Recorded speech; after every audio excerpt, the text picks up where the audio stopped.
আজকে বড় ইলিশ মাছ খাবো খাবো মন করছে, তাই জন্যে বাজারে চলে গেলাম। বাজার থেকে বড় একটা ইলিশ মাছ নিয়ে এসেছি। আর সেই ইলিশ মাছ দিয়ে আজকে তৈরি হবে কাঁচা ইলিশের ঝাল। কেমন করে করছি চলো তোমরা ঝটপট দেখে নেবে। আশা করি তোমাদের খুব ভালো লাগবে।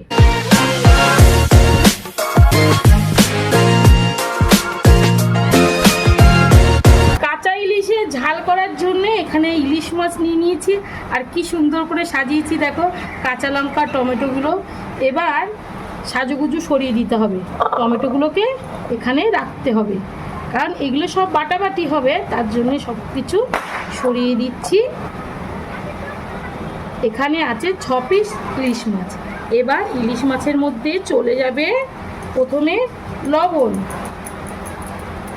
তারপরে যাবে লঙ্কা গুঁড়ো, দিয়ে দিচ্ছি লঙ্কার গুঁড়ো, ভালো করে একটু বেশি করেই দিলাম। এবার দিয়ে দেব হলুদ গুঁড়ো। একদম ইজি আর খুব ঝটপট রান্নাটা হয়ে যাবে।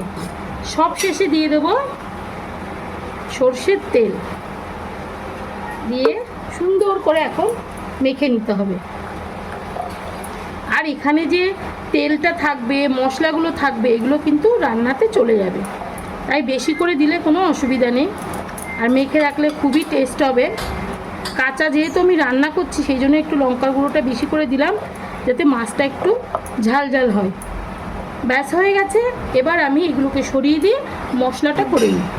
সবার প্রথমে বেটে নেব লঙ্কা, আর লঙ্কার মধ্যে দিয়ে দেবো একটু লবণ, যাতে একটু তাড়াতাড়ি বাটা হয়।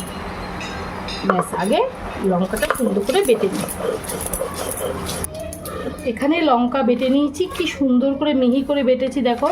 এবার বাটবো একটু জিরের গুঁড়ো। জিরের গুঁড়োটাই বেটে নিচ্ছি, এই কারণে আমি মিক্সিতে গুঁড়ো করেছি, পুরো ভালো করে মিহি হয়নি, সেই জন্য শিলে একবার বেটে নেব। আর আজকের রান্নাটা হবে জিরের গুঁড়ো দিয়ে, মানে জিরে, লঙ্কা আর টমেটো, এই 3টে জিনিস দিয়ে আজকে রান্না হবে। আর কিন্তু কোনো মশলা যাবে না, তাই জন্য ভালো করে সুন্দর করে আমি আগে জিরেটা বেটে নেব।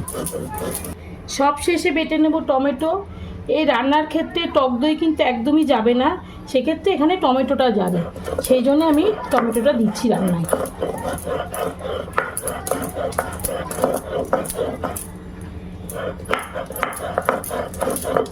তোমরা চাইলে এর মধ্যে একটু রাঁধুনি বাটাও দিতে পারো, সেক্ষেত্রে ঝোলটা একদমই পাতলা হবে।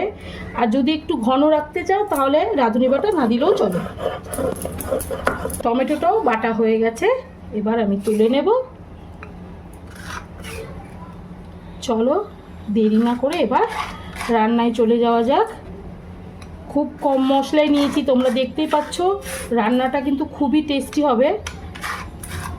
চলো, রোজকার মতো একই কথা, যে আজকে রান্নাটা হবে সর্ষের তেলে। মাছ মাংসর ক্ষেত্রে আমি সর্ষের তেলেই রান্না করি। ব্যাস, তেলটা একটুখানি গরম হবে। তেল গরম হয়ে গেছে, তেলের মধ্যে যাবে একটু কালো জিরে। ব্যাস, আর কোনো কিছুই ফোড়ন যাবে না। কালো জিরেটা একটুখানি গরম হয়নি, তেলের সাথে মিশে যাক।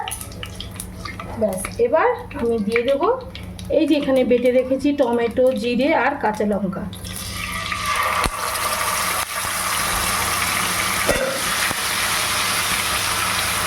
এর মধ্যে অল্প করে একটু হলুদ দেব, মাছে হলুদ দেওয়া আছে। মশলাটা একটু ভেজে নেব।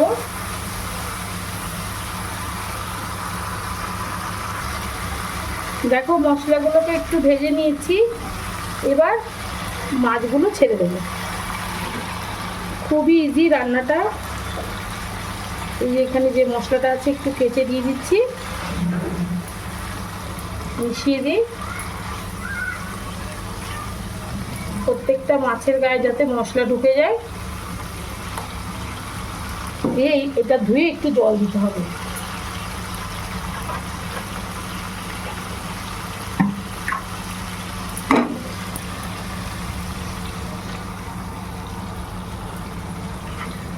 আর একটু জল দেব।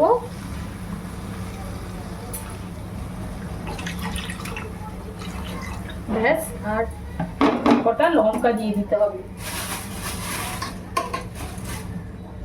কটা লঙ্কা দিয়ে দিলাম, দিয়ে ঢাকনা বন্ধ করে দেবো। বন্ধুরা এই দেখো কাঁচা ইলিশের ঝাল একদম রেডি। দেখো কি সুন্দর দেখতে হয়েছে, আর ইলিশের থেকে কি তেল ছেড়েছে শুধু দেখো। আমি কিন্তু ওপর থেকে কোনো তেল দিইনি, যেইটুকু তেল দিয়ে রান্না করেছি সেই তেলটাই আর কড়ার মধ্যে জমে কত সুন্দর দেখতে হয়েছে। এই দেখো তেলটা দেখো, ঝোলটা একদম পাতলা কিন্তু খুব বেশি ঘন না। আর এর মধ্যে ধনেপাতা একদমই দেবে না, কারণ ইলিশের ফ্লেভারে ধনেপাতা একদম চলে না। চলো রেসিপিটা পুরোটা দেখো, যদি তোমাদের ভালো লাগে তাহলে একটা লাইক শেয়ার কমেন্ট, আর যারা যারা নতুন নতুন দেখছো তারা অবশ্যই সাবস্ক্রাইব করবে, তা নাহলে পরের ভিডিও দেখতে পারবে না। ততক্ষণে ভিডিওটা দেখতে থাকো, টাটা।